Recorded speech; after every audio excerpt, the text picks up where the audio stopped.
저는 지금 계속해서 디모데전서 4장 5절 말씀을 통해서 말씀과 기도의 주제를 가지고 우리 성도들과 함께 말씀을 나누고 있습니다.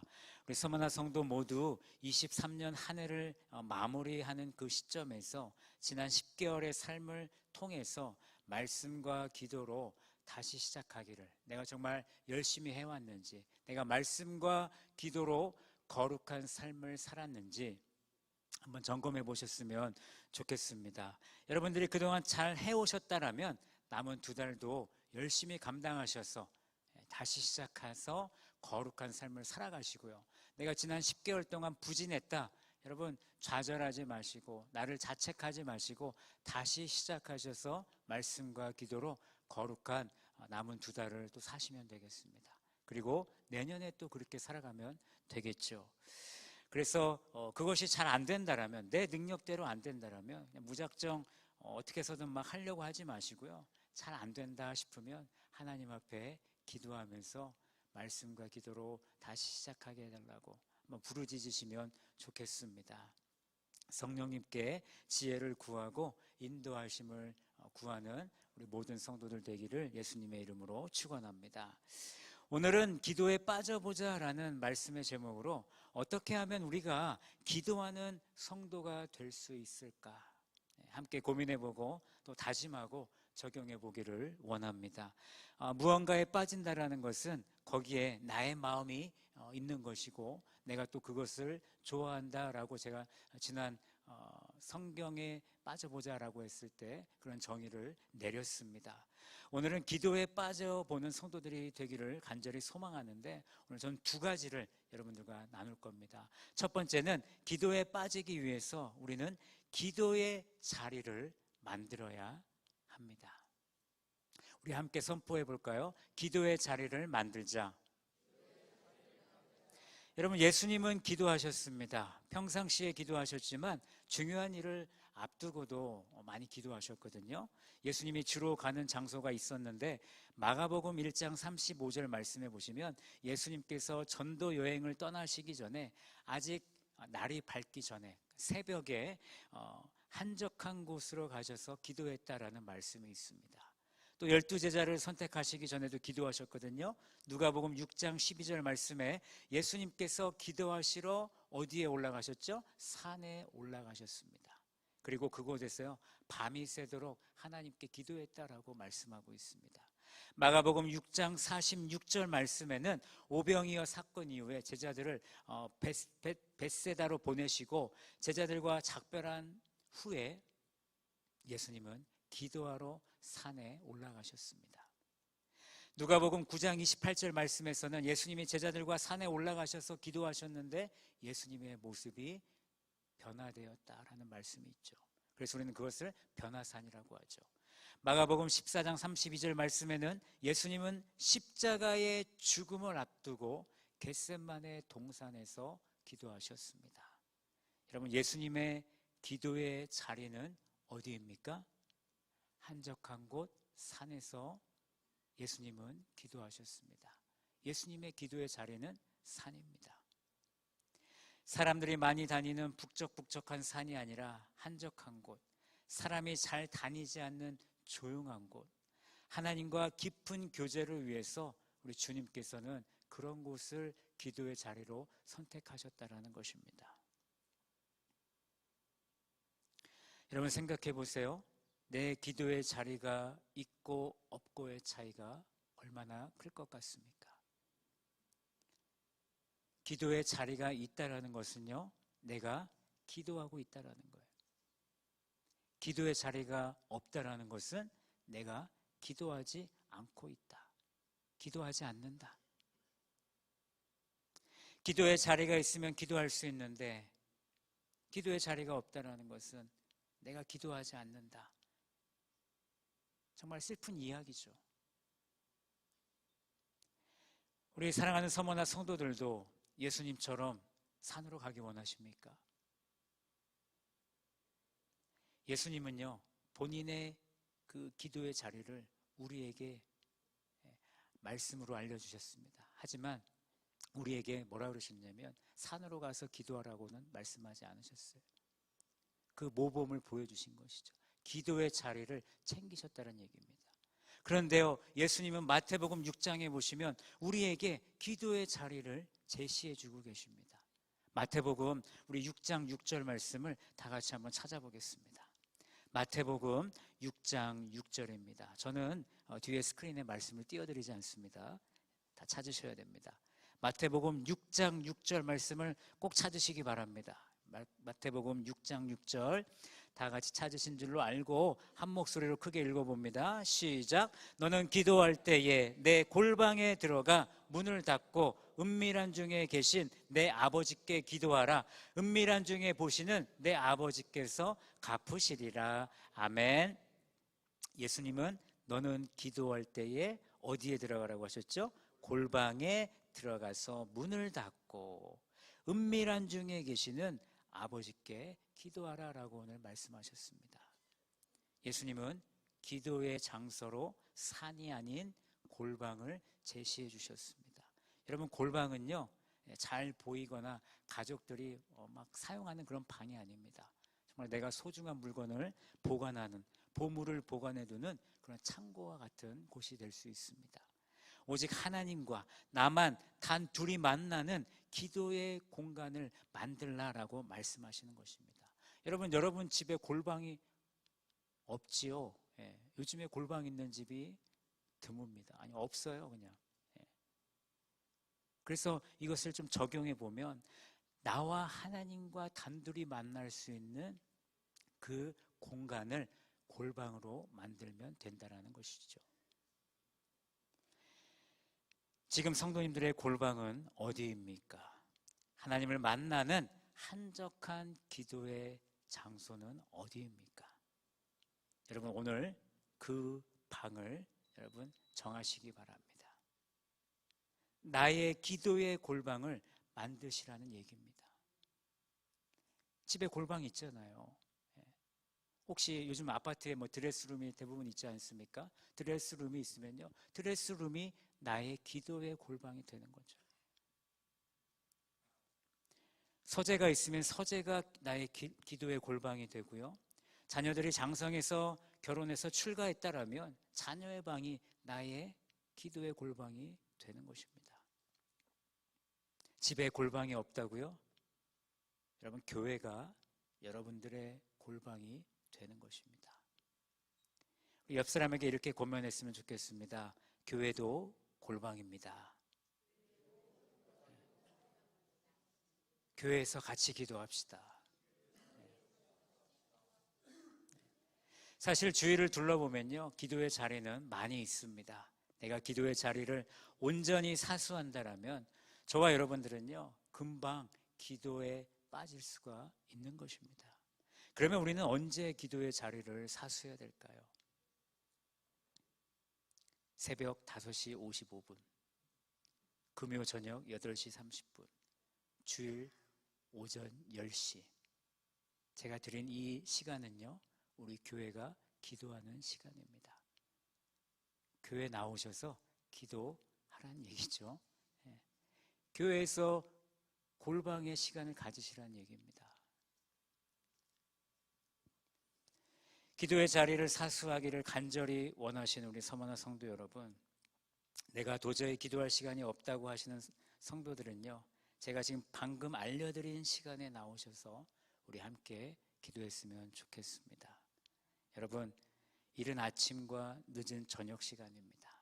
예수님도요, 기도하실 때 보면요, 이른 아침에 기도하셨고 저녁 늦은 시간에 기도하셨음을 우리는 기억해야 됩니다. 예수님도 그렇게 기도의 모습을 우리에게 모범이 되셨는데 저와 여러분들이 그것을 따라할 수 있을 줄로 저는 믿습니다. 여러분, 혼자서 고생하지 마시고요, 교회에 정해진 시간 나오셔서 함께 기도의 자리와 시간을 사수하시기를 예수님의 이름으로 간절히 축원합니다. 기도의 자리와 시간은요, 그 시간을 사수하는 것은 우리 성도들이 반드시 지켜야 되는, 그것을 지킬 때 우리가 기도에 빠질 수 있는 그런 환경이 된다는 것입니다. 그것을 지키는 저와 여러분이 되기를 원합니다. 두 번째, 우리가 기도에 빠지기 위해서는요, 장애물을 제거해야 됩니다. 다 함께 선포합니다. 기도의 장애물을 제거하자. 네. 여러분 좀 이상하죠? 우리가 뭐 좀 기도 좀 해보려고 그러면 꼭 방해하는 요소들이 우리의 삶 가운데 있습니다.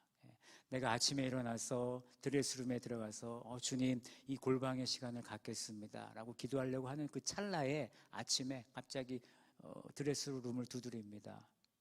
똑똑똑, 여보 거기서 뭐해? 나 배고파, 아침 좀 줘. 평소에 밥도 안 먹는데 갑자기 밥 달라 그래요. 그리고 기도 좀 하려고 기도의 방에 들어가려고 그러는데 갑자기 전화가 옵니다. 친구한테. 그럼 친구랑 통화하면 보통 1시간 하시잖아요. 그죠? 뭔 얘기가 이렇게 많은지 그동안 있었던 모든 이야기를 다 들어주니까 1시간이 훅 지나가는 거예요. 그리고 나니까 기도할 시간이 없네요. 또 외출을 해야 돼요. 근데 여러분 이런 외적인 것은 사실 우리가 미리 막을 수 있죠. 남편 미리 밥 주면 차려놓고 기도하러 가시면 돼요. 기도하러 들어가기 전에 전화기 꺼놓고 기도하러 들어가시면 방해받지 않습니다. 그런데요 여러분 영적인 장애물은 우리가 쉽게 정리할 수 없습니다. 그렇기 때문에 더욱더 우리에게 기도가 필요한데 여러분 나의 기도를 막는 영적인 장애물을 여러분들과 지금 세 가지를 나눌 겁니다. 첫 번째는요 불신입니다. 불신.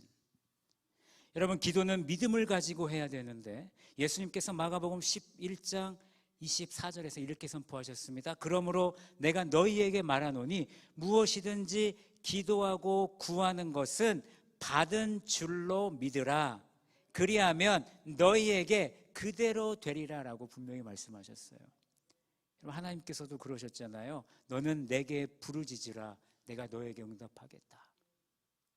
그런데 많은 성도들이 기도하면서요 믿음을 선포하는 것이 아니라 육적인 생각을 가지고 기도에 임한다라는 거예요.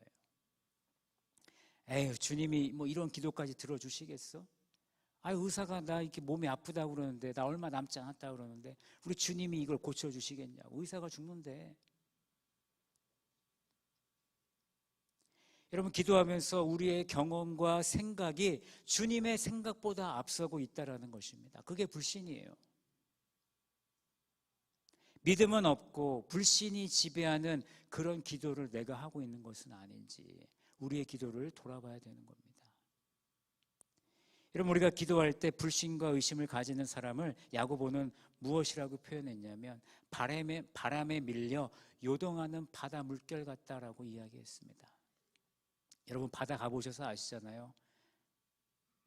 바람이 세게 불면요 파도가요 이리저리 치게 됩니다.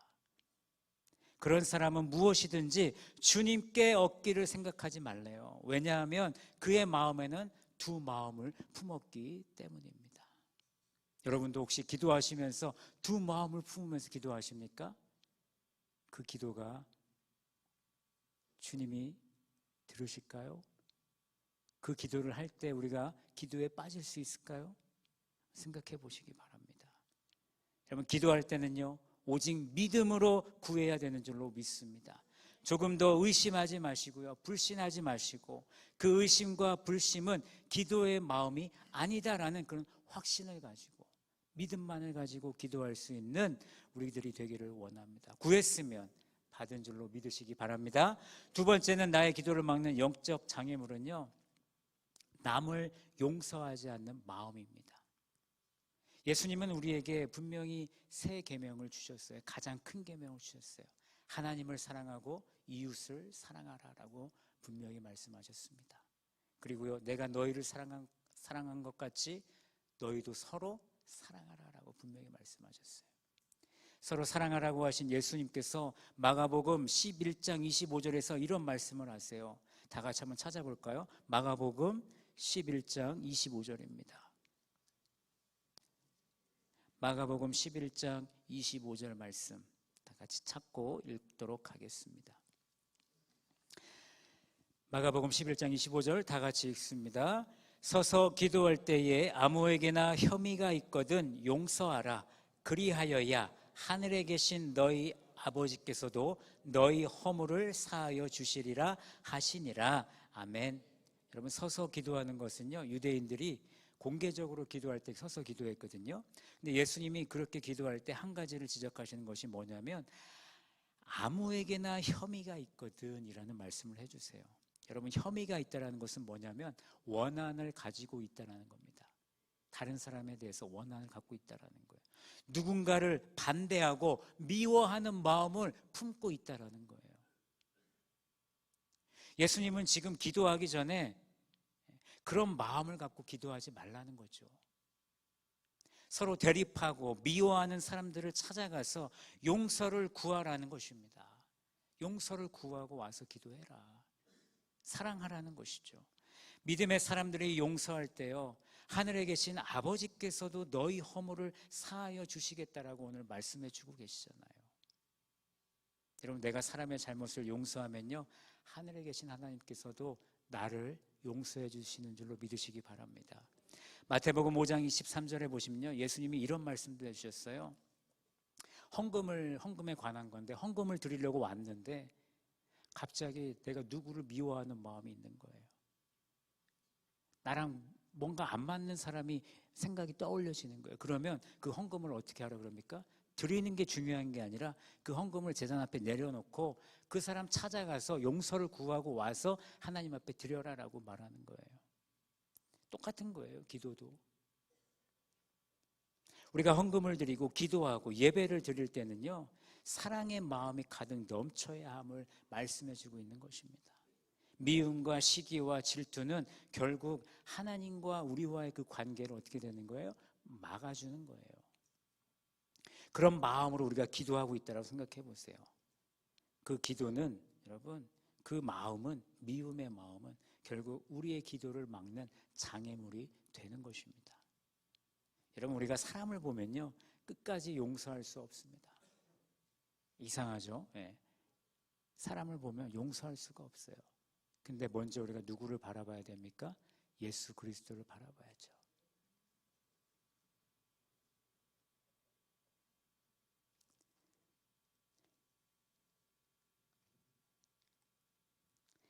예수님이 나를 위해서 무엇을 하셨습니까?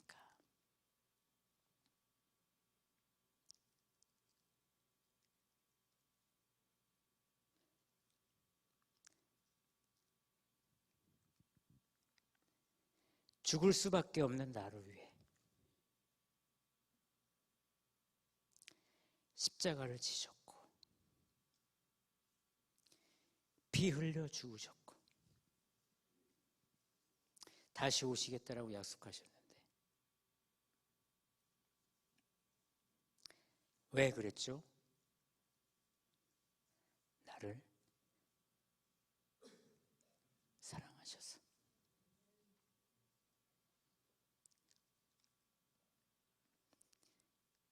오늘 이 자리에 예배드리는 우리 모두는요, 사람을 먼저 바라볼 것이 아니라 예수를 먼저 바라보기를 예수님의 이름으로 축원합니다. 그 사랑의 마음이 내 기도의 마음이 되기를 바랍니다. 그래야 우리의 기도가, 우리가 주님 앞에 우리의 기도가 빠질 수 있는 것입니다. 세 번째는 나의 기도를 막는 영적 장애물은요, 잘못된 욕심입니다. 성경 곳곳에 자기의 필요를 놓고 기도한 인물들이 많이 있습니다. 왜 그런 인물들을 우리에게 보여주셨을까? 야곱을 생각해 보세요. 형 에서와 이제 만나야 되는데 너무 오랜만에 만나니까 두려운 거예요. 그래서 무엇을 기도하냐면 나를 보호해 주십시오. 주님, 형 만나기가 무섭습니다. 한나는 자식을 달라고 울면서 기도했습니다. 솔로몬은 자기 백성들을 잘 다스릴 수 있는 지혜를 주십시오. 히스기야는 죽을 병에 걸렸다는 소식을 듣게 됐어요. 근데 그가 어떻게 했습니까? 그의 얼굴을 벽을 대면서 주님, 나 살려주십시오. 심히 통곡하며 기도했다라고 말씀해주고 있습니다. 여러분, 우리에게 급하고 필요한 기도 제목들이 있으십니까? 여러분, 주님 앞에 부르짖으시면 돼요. 그것이 우리가 누릴 수 있는 하나님의 특권 아닐까요? 하나님이 우리에게 주신 하나님의 자녀의 특권 아니냐고요. 시편 9편 10절에서는 이렇게 말씀합니다. 여호와여, 주의 이름을 아는 자는 주를 의지하오니 이는 주를 찾는 자들을 버리지 아니하심이니이다. 여러분, 주를 찾는 자들을 우리 주님께서는 버리지 않는다라고 분명히 말씀하셨습니다. 여러분, 이 말씀을 믿으시고 이 말씀대로 기도하시기 바랍니다. 그런데요, 우리가 잘못 기도하는 것은요, 우리의 정욕대로 쓰려고 기도하기 때문인 것입니다. 야고보서 4장 3절 말씀해 보시면 구하여도 받지 못함은 정욕으로 쓰려고 잘못 구했기 때문이다 라고 이야기하고 있습니다. 여러분, 정욕이 무엇입니까? 잘못된 욕심이죠. 잘못된 욕심이 하나님께 드리는 기도의 능력을 무효화시키고 있다고 생각해 보세요. 여러분들의 기도는 아무 의미가 없는 거예요. 무효화시킨다니까요. 나의 정욕이. 야고보서 4장은 교회 안에서 일어나는 다툼과 싸움에 관한 말씀입니다. 잘못된 욕심 때문에요, 내가 원하는 것을 얻지 못해서 우리 성도들이 서로 다투고 싸우고 있다는 거예요. 그런 마음을 가지고 여러분 기도의 자리로 나아가 보세요. 여러분들이 하나님이라 생각해 보세요. 그 기도 듣고 싶으실까요? 그리고 우리의 기도가 되겠습니까? 다투고 싸움의 마음을 가지고 주님 앞에 간절히 부르짖어 보시기 바랍니다. 우리 주님께서는 어떻게 반응하실까요? 여러분, 야고보서는요, 초신자들을 위한 말씀이 아니에요. 여러분들처럼 예수를 믿고 예수를 구원자와 주인으로 선포한 사람들이, 고백한 사람들이 그들에게 주신 말씀이라고요. 야고보서는. 여러분, 우리는 어떤 자세로 나아가야 되는 줄 아십니까? 야고보서 4장 10절 말씀해 보시면요, 이런 말씀이 있습니다. 주 앞에서 낮추라. 그리하면 주께서 너를 높이시리라. 주 앞에서 낮추라. 그리하면 주님께서 너를 높이시겠다라고 약속하셨습니다. 예수님도 그러셨습니다. 누구든지 자기를 높이는 자는 낮아지고 자기를 낮추는 자는 높아질 것이다라고 말씀하셨어요.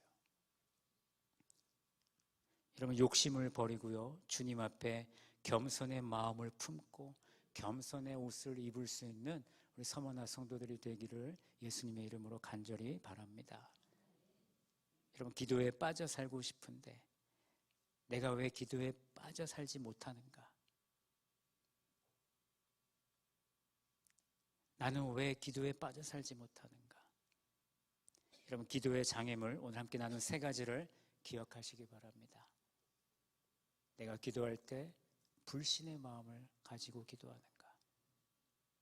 미워하는 마음을 가지고 기도하는가? 잘못된 욕심을 구하고 기도하는 것은 아닌가? 여러분, 그런 마음을 버리셔서 기도에 빠져 사는 우리 서머나 모든 성도님들 되시기를 예수님의 이름으로 축원합니다.